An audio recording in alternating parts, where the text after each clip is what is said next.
Welcome back to Nothing But the Truth. I'm Trudy Stern.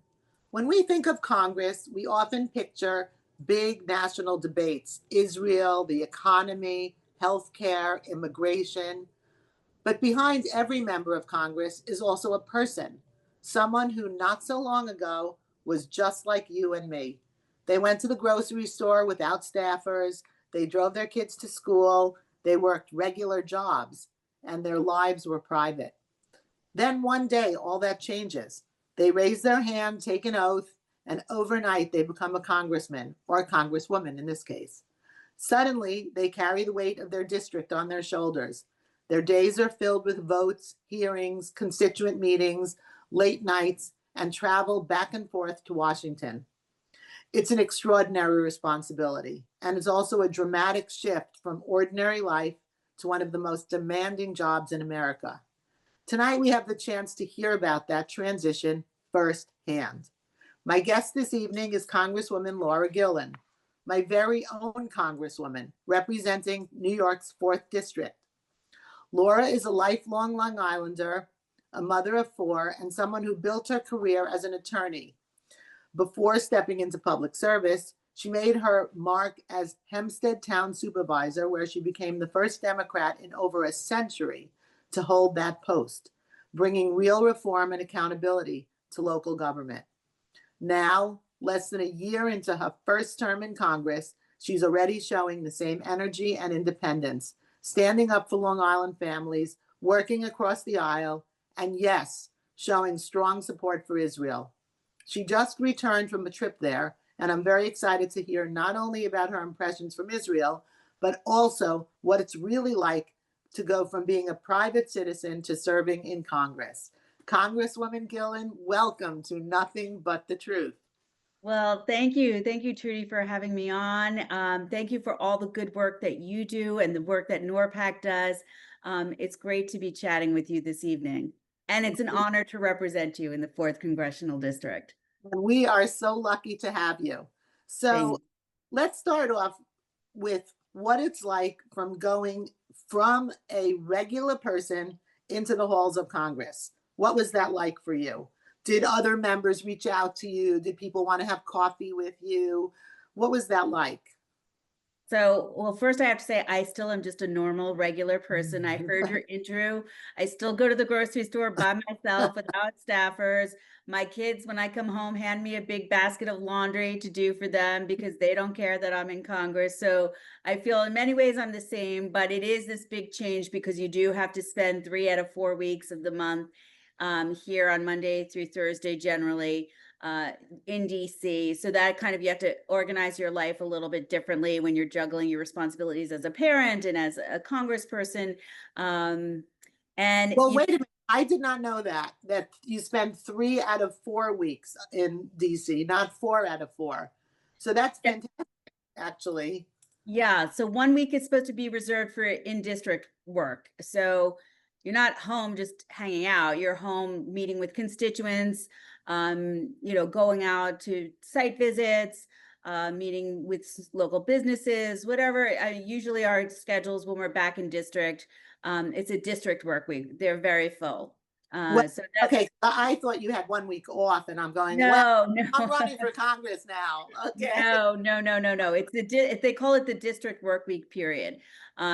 And even, they call it August recess, but it's not like recess at school. When we're off in August, we do things like we go on congressional delegations, like I did to Israel. And then we do district work. We might squeeze in a little bit of time to ourselves, but it's also about just being back in the district. It's really important when you're not in DC to make sure you're getting in front of the people that you represent. So, is there a lot of mingling going on amongst the Congress people? Um, is there like coffees that are arranged so that when you arrive there, you're not alone out of the Democratic group? Sure. So, what happens is you get elected on a Tuesday because that's election day. And then by the next week, you come down to Washington for freshman orientation.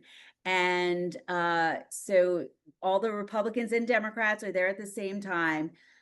most of the events, we were kind of separated into our different caucuses, but they did have some overlapping events where we would, go to, a dinner with the Republicans, and vice versa.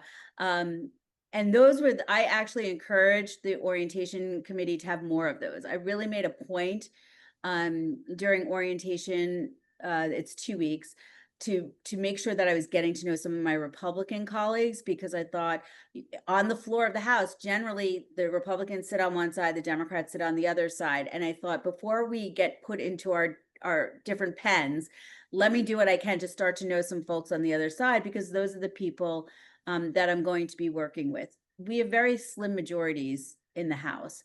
So that really, I think, calls for a lot of bipartisanship, which is, I think, what the American people want to see. It's certainly what I want to see in government.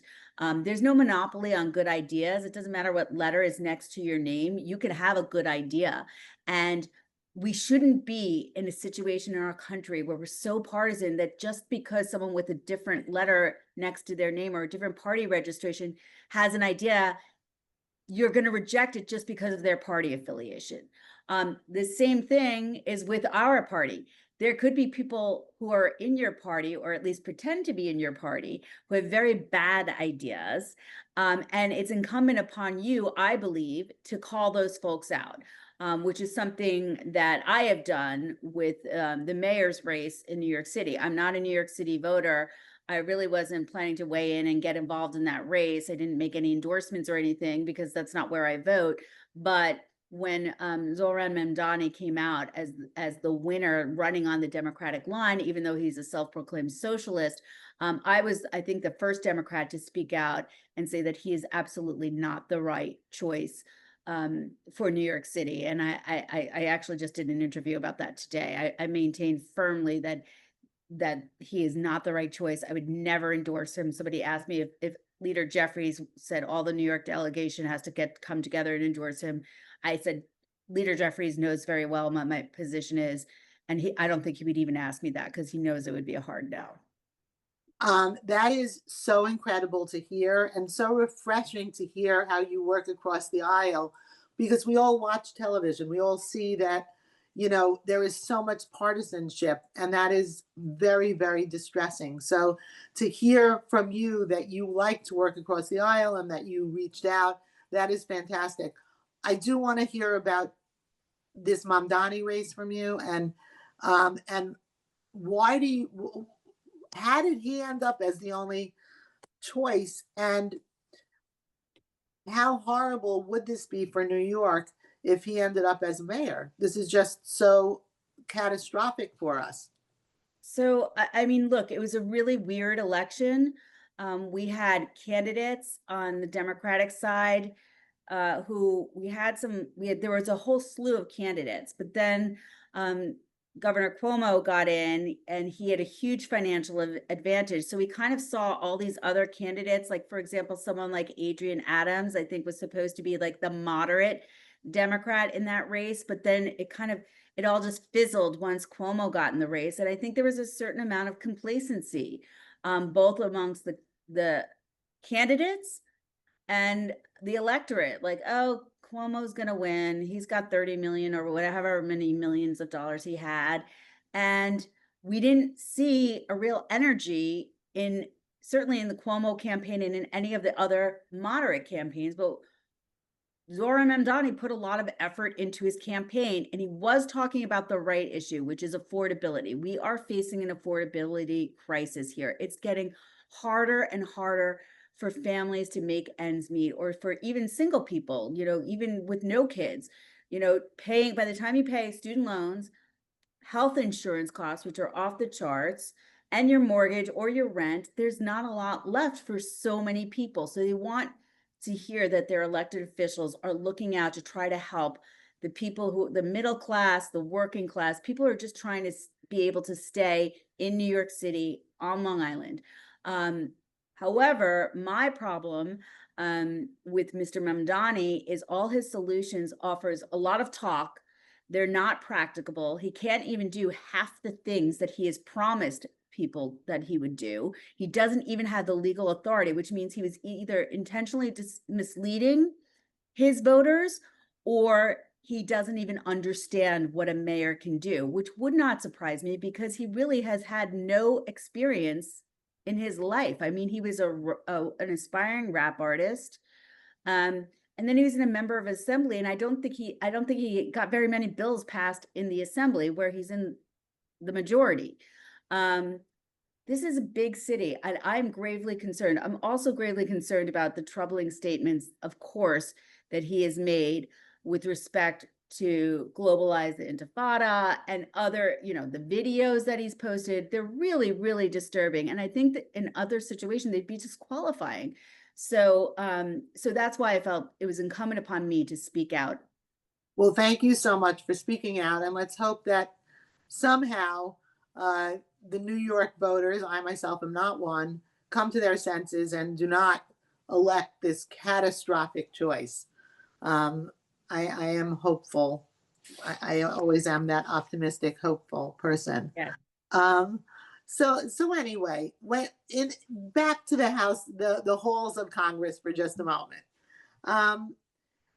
In the halls of Congress, there has been a lot of waning of support for Israel, and particularly on your side of the aisle. So, have you experienced that? Have you seen that? Have members of the very progressive left, like Rashida Tlaib and Ilhan Omar, have they reached out to you when you arrived? Did they try to have coffee with you and try to sway you to their position? How does that work? Did that happen?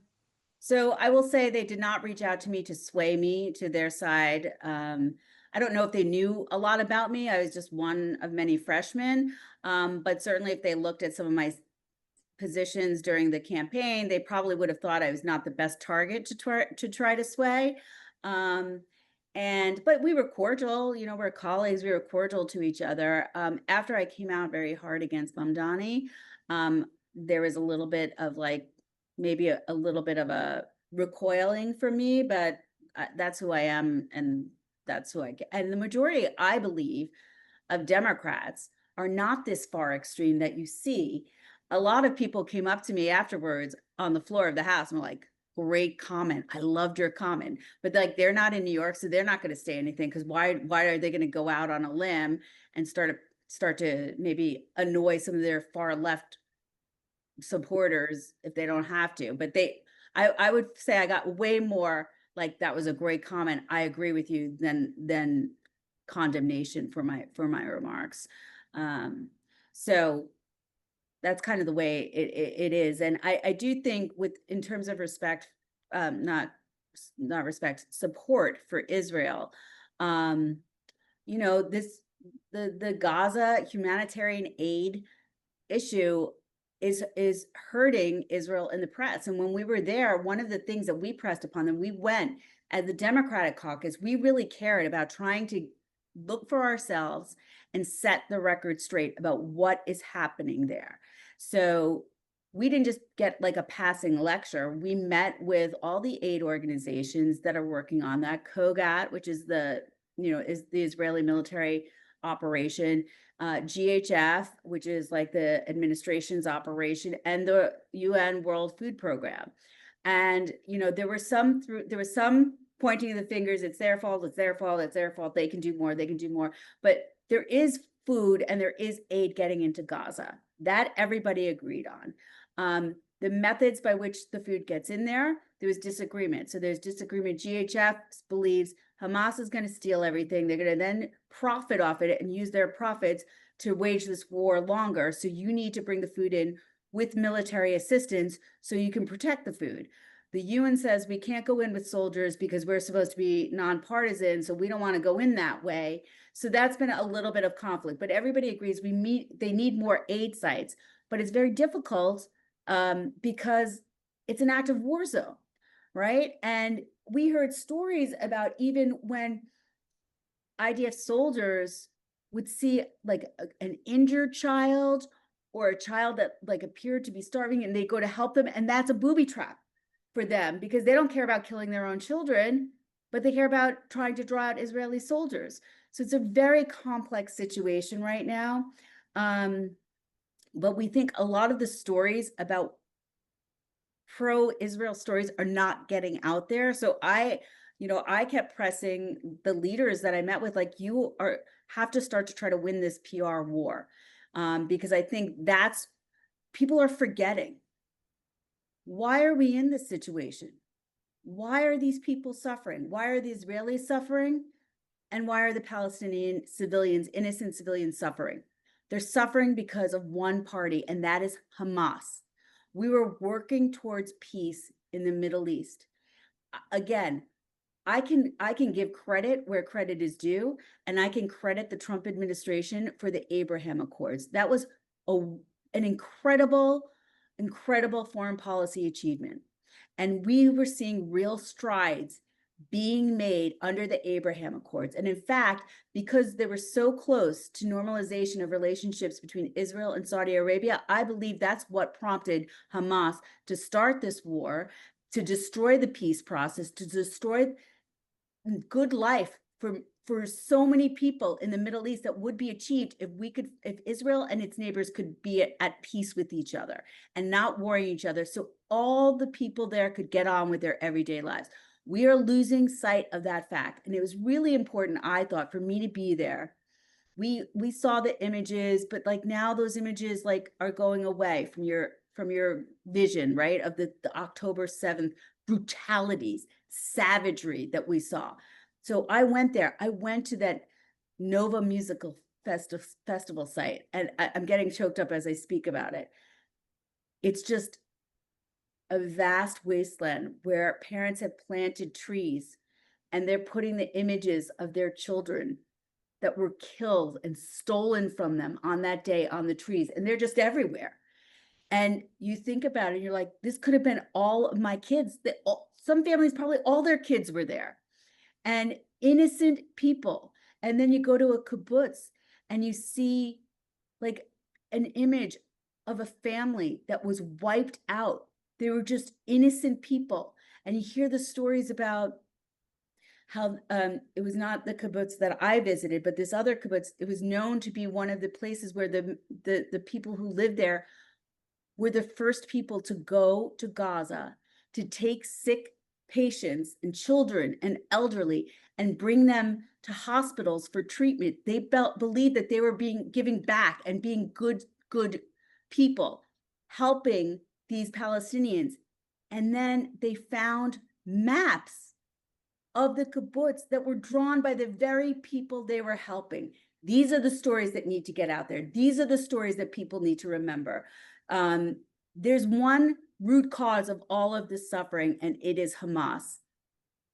How do you see this ending? What do you think is going to happen? What's your view coming out of Israel? I mean, there's one way Hamas could end the war today: give back the hostages and give up power. They don't want to do that.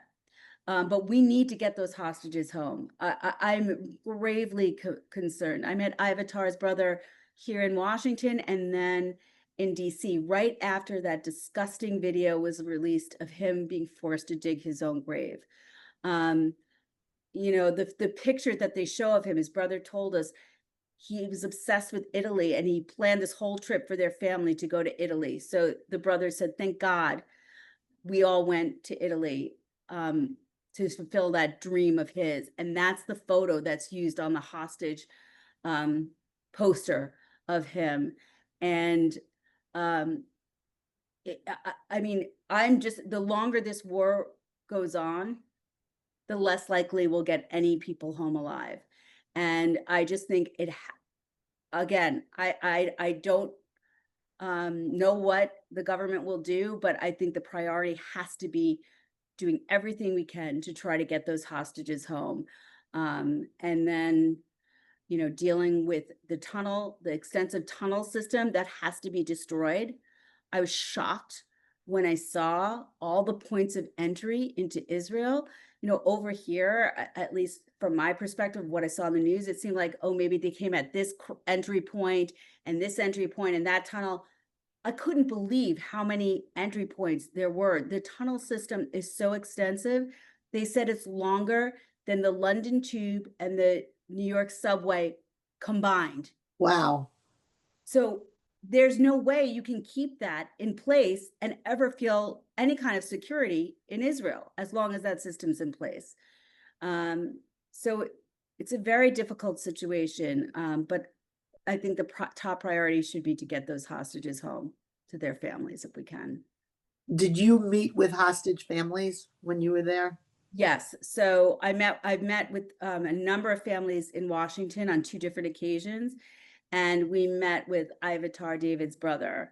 And I'd met him in Washington, and then I met with him again. And again, it was right after that video came out of his brother. And, just to hear him talking about how his mother couldn't watch it, but his father felt like he had to watch it, and he felt like he had to watch it. I just can't imagine seeing my child in that position. And so we do know the people who are intentionally starving people is the Hamas fighters. They're starving the hostages. I mean, that man was so emaciated, like it didn't even look like he could lift the shovel. I can't believe that the Red Cross has not been forced or encouraged to go visit these hostages. Isn't that one of the basic functions of the Red Cross? I mean, I don't know what the situation is like on the ground, but it might be too dangerous for them to do that because they would be prime target hostage targets. The Red Cross themselves? Yes, I don't think Hamas follows any international protocols. And yet we have a potential Mayor Mamdani, uh, you know, praising Hamas and rallies across our country praising Hamas. We are Hamas. How do you explain that? How do you explain this unbelievable surge in this type of activity across our own country? I believe it's a propaganda war, and they are effectively waging a propaganda war by distorting facts and giving out misinformation. Because we even went in to Ramallah and met with the prime minister of the Palestinian Authority, and they want peace. And I asked the prime minister point blank, I said, if you were put into power in Gaza, would you agree to destroy the tunnel system? And he said 100%. And I would let the United States and Israeli officials inspect to make sure it was destroyed. So there is a path forward. We just have to get there. That's incredible. Did you meet with any of the Druze community in the north? No, we did not.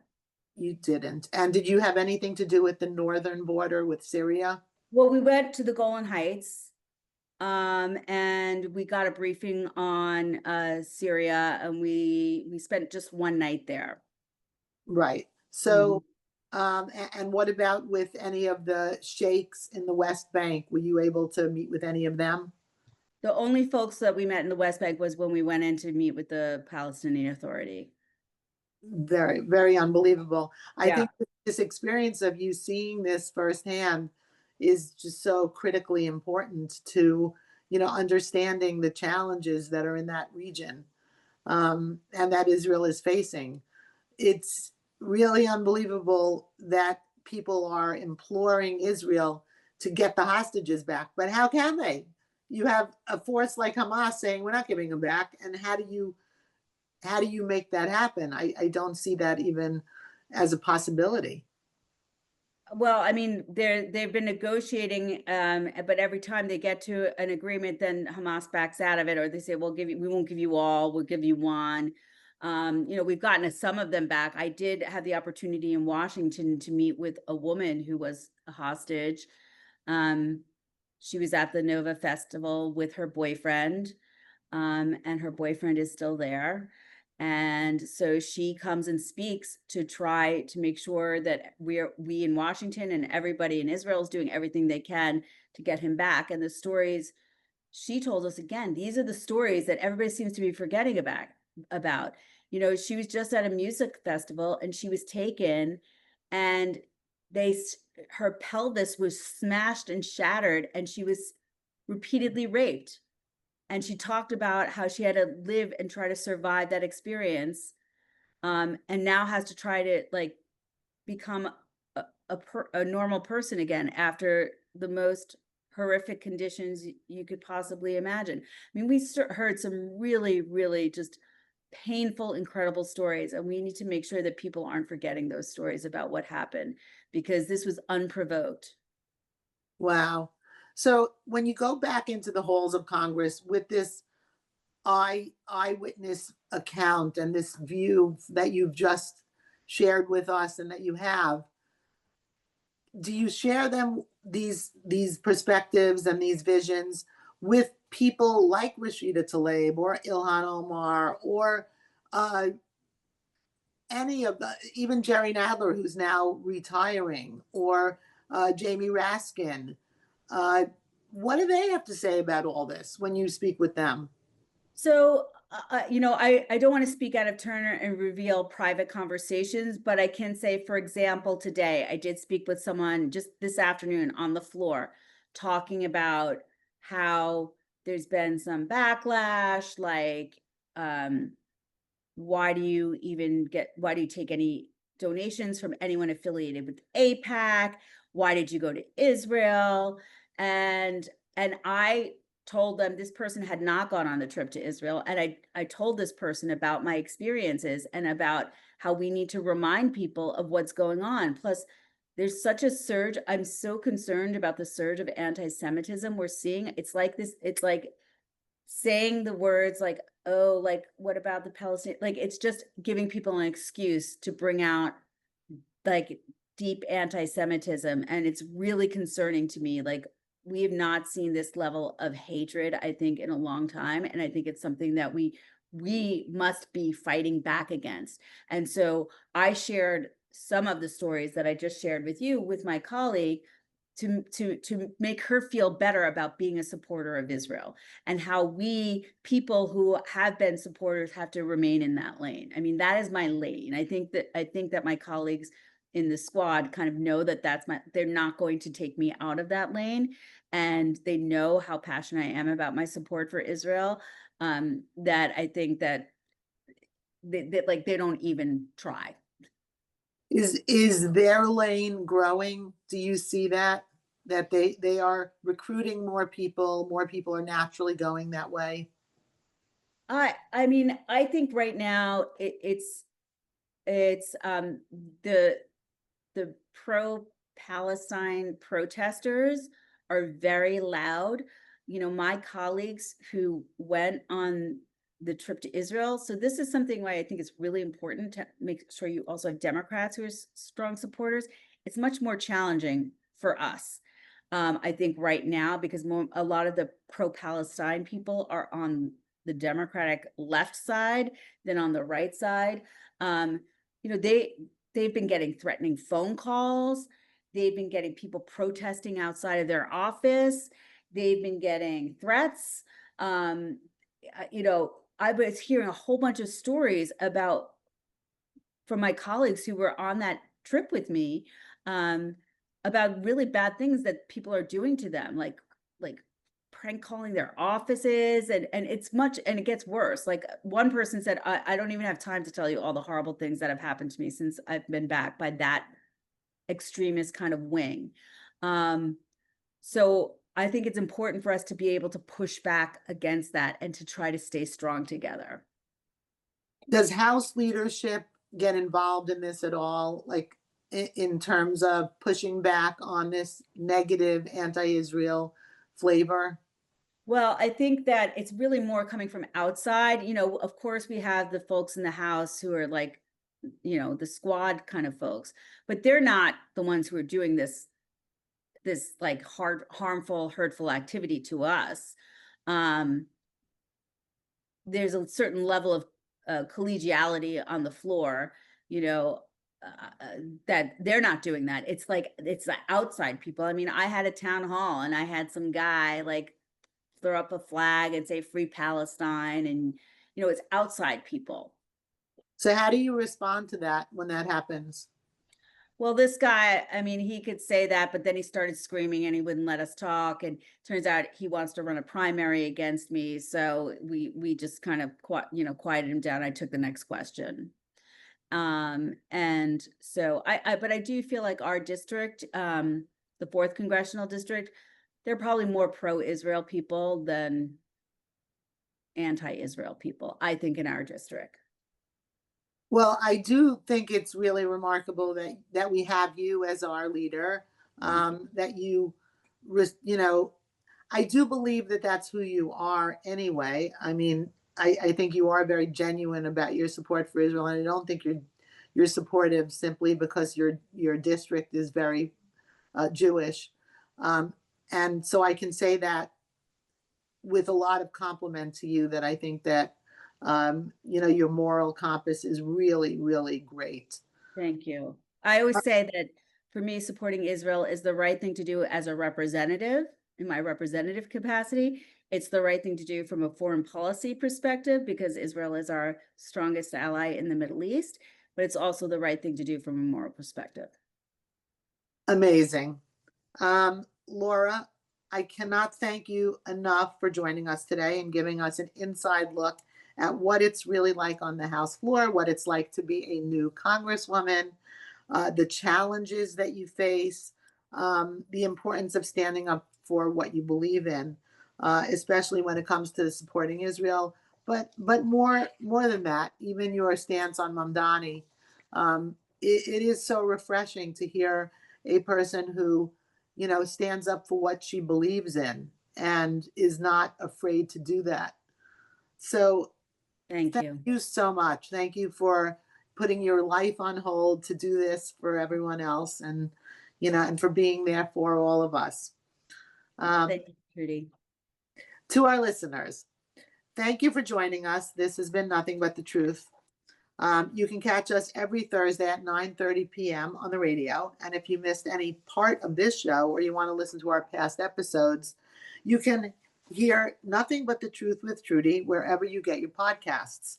Until next time, stay strong, stay informed, and keep seeking nothing but the truth.